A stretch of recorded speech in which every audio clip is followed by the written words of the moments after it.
আসসালামু আলাইকুম। এখন শুনবেন সংবাদ শিরোনাম। বিভিন্ন জায়গায় যানবাহন ও স্থাপনায় আগুন, আতঙ্ক। নাশকতা ঠেকাতে পুলিশের পাশাপাশি বিজিবি মোতায়েন। আইন শৃঙ্খলা বাহিনীর পাশে থাকবে দলগুলো। সাংবিধানিক প্রতিষ্ঠানগুলো কিন্তু এখনো স্বৈরাচার মুক্ত হয় নাই। এজ এ বাহিনী এটা তো জনগণের রক্ষক হওয়ার কথা, কিন্তু আমরা আজকেও জ্বালাও পোড়াও দেখেছি। দেশের নিরাপত্তার স্বার্থে যারা যুক্ত আছেন, সেনাবাহিনী সহ সকলেরই যার যার দায়িত্বের জায়গাটাকে এখানে সর্বোচ্চ মাত্রায় জারি করতে হবে। মানুষ সচেতন, সন্ত্রাসী কর্মকাণ্ডে বাধাগ্রস্ত হবে না ভোট, বললেন আমির খসরু। 5 দফা দাবিতে জামায়াত ও সমমনাদের নতুন কর্মসূচি ঘোষণা। ইসিতে আওয়ামী লীগ ও দোসরদের প্রার্থী হতে না দেওয়ার দাবি জানালো গণ অধিকার। কর্ণফুলী পেপার মিলে চলছে ব্যালটের কাগজ তৈরির কর্মযজ্ঞ। আন্ডারওয়ার্ল্ডের দ্বন্দ্বেই আদালত পাড়ায় খুন হন মামুন, জানালো পুলিশ। কিলিং মিশনের 2 শুটার সহ 5 জনকে অস্ত্রসহ গ্রেপ্তার। তারা মামুনকে হত্যা করবে। রনির এই প্রস্তাবে রাজি হয়। সেই অনুযায়ী সন্ত্রাসী রনি 9টায় সন্ত্রাসী রবিনকে ফোন দিয়ে জসকোট এলাকায় যেতে নির্দেশ প্রদান করে। আসসালামু আলাইকুম। এতক্ষণ শুনছিলেন সংবাদ শিরোনাম, এখন শুনবেন বিস্তারিত। আন্তর্জাতিক অপরাধ ট্রাইব্যুনালে মানবতা বিরোধী অপরাধের মামলায় শেখ হাসিনার বিরুদ্ধে রায় ঘোষণার তারিখ জানানো হবে 13 নভেম্বর। দিনটিকে ঘিরে কার্যক্রম নিষিদ্ধ ঘোষিত আওয়ামী লীগ ঢাকা লকডাউন কর্মসূচি ঘোষণা করেছে। তাই সম্ভাব্য নাশকতা ও অস্থিতিশীলতা ঠেকাতে সতর্ক অবস্থানে রয়েছে আইন শৃঙ্খলা রক্ষাকারী বাহিনী। আইনের সর্বোচ্চ প্রয়োগ করতে প্রস্তুত তারা। রাজধানীতে গত কয়েকদিনে বাসে আগুন, বোমা নিক্ষেপের ঘটনায় জনমনে সৃষ্টি হয়েছে উদ্বেগ, উৎকণ্ঠা। এ নিয়ে সতর্ক অবস্থানে আইন শৃঙ্খলা বাহিনী। প্রধান উপদেষ্টার বাসভবন, প্রধান বিচারপতির বাসভবন, হোটেল ইন্টারকন্টিনেন্টাল, সুপ্রিম কোর্ট এলাকা বুধবার সকাল থেকেই এভাবে রাজধানীর গুরুত্বপূর্ণ স্থান ও স্থাপনার সামনে অবস্থান নিতে দেখা যায় আইন শৃঙ্খলা রক্ষাকারী বাহিনীর সদস্যদের। শাহবাগ, ধানমন্ডি, বাংলা একাডেমি এলাকা সহ পুরো রাজধানীর চিত্র এমনটাই। ঢাকা লকডাউন কর্মসূচি প্রতিহত করতে ঢাকা ও আশপাশের জেলায় মোতায়েন করা হয়েছে বিজিবি।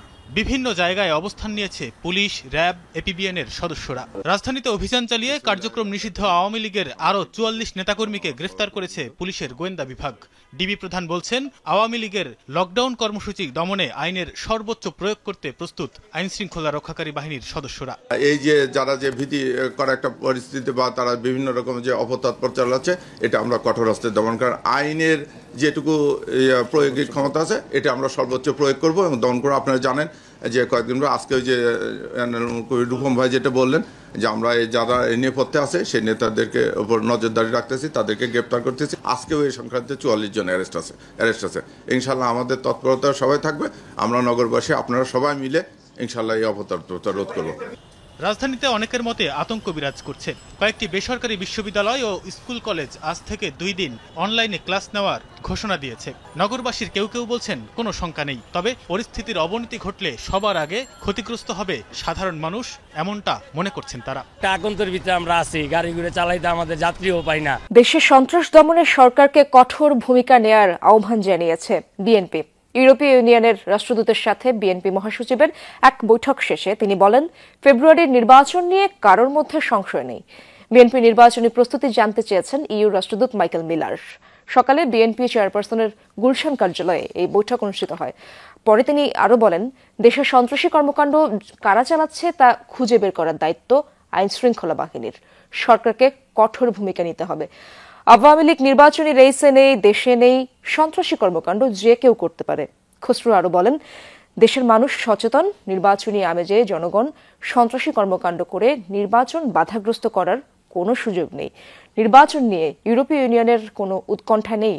তারা বাংলাদেশে একটি সুষ্ঠু ও নিরপেক্ষ নির্বাচন চায়, যেখানে তাদের অনেক সম্পৃক্ততা রয়েছে। কর্মকাণ্ড তো অনেকেই করতে পারে, এইগুলো সরকারের দায়িত্ব, সরকার পালন করবে। আমরা আশা করছি সরকার আরও বেশি সচেষ্ট থাকবে, আরো ভালোভাবে এটার মোকাবেলা করতে হবে। তার মাধ্যমেই আমরা নির্বাচনের দিকে যাব। আর এইগুলো নির্বাচনের আগে কেউ সন্ত্রাসী কর্মকাণ্ডের মাধ্যমে নির্বাচনকে বাধাগ্রস্ত করতে পারবে সেটা বিশ্বাস করার কোনো কারণ নেই। 16 নভেম্বরের মধ্যে 5 দফা দাবি না মানলে প্রধান উপদেষ্টার বাসভবন যমুনার সামনে অনির্দিষ্টকালের জন্য অবস্থান কর্মসূচির হুমকি দিয়েছে জামায়াত সহ সমমনা 8 দল। মগবাজারে বৈঠক শেষে এই ঘোষণা দেন জামায়াত ইসলামীর সেক্রেটারি জেনারেল মিয়া গোলাম পরোয়ার। জানানো হয়, ফ্যাসিবাদী শক্তির নাশকতা ও অপতৎপরতা প্রতিরোধে 13 নভেম্বর রাজপথে অবস্থান করবে সমমনা 8 দলের নেতাকর্মীরা। এ সময় তারা বলেন, আন্দোলনরত দলগুলো ফেব্রুয়ারির মধ্যেই নির্বাচন চায়, কিন্তু তার আগেই দাবিগুলো মেনে নিতে হবে। দাবি আদায় হলে জানুয়ারিতেও নির্বাচনে প্রস্তুত বলে জানান সমমনা 8 দলের নেতারা। দাবি আদায়ের জন্য মূল কর্মসূচি হচ্ছে প্রধান উপদেষ্টার কার্যালয় যমুনার সামনে অনির্দিষ্ট অবস্থান। সরকারের কাছে সাক্ষাতের সময় চাওয়া হয়েছে, সেই প্রেক্ষিতে নিয়মতান্ত্রিক উপায়ে সমাধানটাকে আমরা প্রাধান্য দিচ্ছি বলে ওনারা সময় দিতে চেয়েছেন বিকাল আজকে 4টার মধ্যে। আগামী জাতীয় সংসদ নির্বাচনের ব্যালট পেপার ছাপা হচ্ছে দেশের একমাত্র রাষ্ট্রায়ত্ত কাগজ কল কর্ণফুলী পেপার মিলের কাগজে। এখান থেকে 11 কোটি টাকায় 914 টন রঙিন কাগজ নিচ্ছে নির্বাচন কমিশন। এরই মধ্যে 178 টন সরবরাহ করা হয়েছে, বাকিগুলোর উৎপাদন কার্যক্রম চলছে। ত্রয়োদশ জাতীয় সংসদ নির্বাচন নিয়ে আলোচনা চলছে বেশ কিছুদিন ধরে। রাজনৈতিক দলগুলোর মধ্যে মতভিন্নতা থাকলেও বসে নেই নির্বাচন কমিশন। শুরু করেছে ব্যালট পেপার ছাপানোর পূর্ব প্রস্তুতি। এজন্য 914 টন কাগজ নিচ্ছে কাপ্তাইয়ের চন্দ্রঘোনায় অবস্থিত কর্ণফুলী পেপার মিল থেকে। এরই মধ্যে 178 টন কাগজ সরবরাহ করাও শেষ, বাকি 736 টন দেয়া হবে জানুয়ারির মধ্যে। সাদা কাগজ বানাতে হলে আমাদের বিদেশ থেকে পাল্প আমদানি করতে হয়, এটা একটা লং প্রসিডিওর। তো এবার আমি আপনার এই টেন্ডার আহ্বান করে বিদেশ থেকে মাল আসতে প্রায় 6 মাসের মতো লেগে যায় এবং অনেক সময় টেন্ডারও পাওয়া যায় না। তো সেই কারণে আমরা সাদা কাগজের অর্ডারটুকু নির্বাচন কমিশনের সাদা কাগজের অর্ডারটুকু নিতে পারি না। 2025-26 অর্থ বছরে কেপিএম এর কাগজ উৎপাদন লক্ষ্যমাত্রা 3500 টন। এর মধ্যে 914 টন রঙিন ও বাদামি সালফেট কাগজের অর্ডার দিয়েছে নির্বাচন কমিশন। আন্ডারওয়ার্ল্ডের দ্বন্দ্বেই খুন হয় সন্ত্রাসী মামুন। তাকে হত্যার নির্দেশ দিয়েছে ইমন মামুন গ্রুপের আরেক শীর্ষ সন্ত্রাসী রনি। তবে শীর্ষ সন্ত্রাসী ইমন এই হত্যার সাথে জড়িত কিনা তা খতিয়ে দেখছেন গোয়েন্দারা। গোয়েন্দাদের দাবি, হত্যার জন্য মাত্র 2 লাখ টাকায় শুটারদের ভাড়া করেন মামুনের এক সময়ের সহযোদ্ধা রনি। মামুন হত্যার ঘটনায় 5 জনকে আটকের পর সংবাদ সম্মেলনে এসব তথ্য জানান মহানগর গোয়েন্দা পুলিশের প্রধান শফিকুল ইসলাম। এই হত্যায় এখন পর্যন্ত 9 জনের সংশ্লিষ্টতা পেয়েছে গোয়েন্দা পুলিশ। হত্যার আগের রাতে মিরপুরে রনির বাসায় হয় হত্যার পরিকল্পনা। ডিবি বলছে, এর আগেও একাধিকবার রনি মামুনকে হত্যার পরিকল্পনা করে। গোয়েন্দারা বলছে, কিলিং মিশনে সরাসরি অংশ নেয় ফারুক এবং রবিন। তারা সহ হত্যায় জড়িত শামীম, ইউসুফ ও রুবেল হত্যার সঙ্গে জড়িত। এদিকে 5 আগস্টের পর যেসব শীর্ষ সন্ত্রাসীরা জামিন পেয়ে বেশ কিছু অপকর্ম করেছে, তাদের বিষয়েও ডিবি তৎপর আছে বলে দাবি তাদের। গেল সোমবার বেলা 11টার দিকে পুরান ঢাকার সূত্রাপুরে ন্যাশনাল মেডিকেল কলেজ হাসপাতালের ফটকের সামনে মামুনকে প্রকাশ্যে গুলি করে হত্যা করা হয়।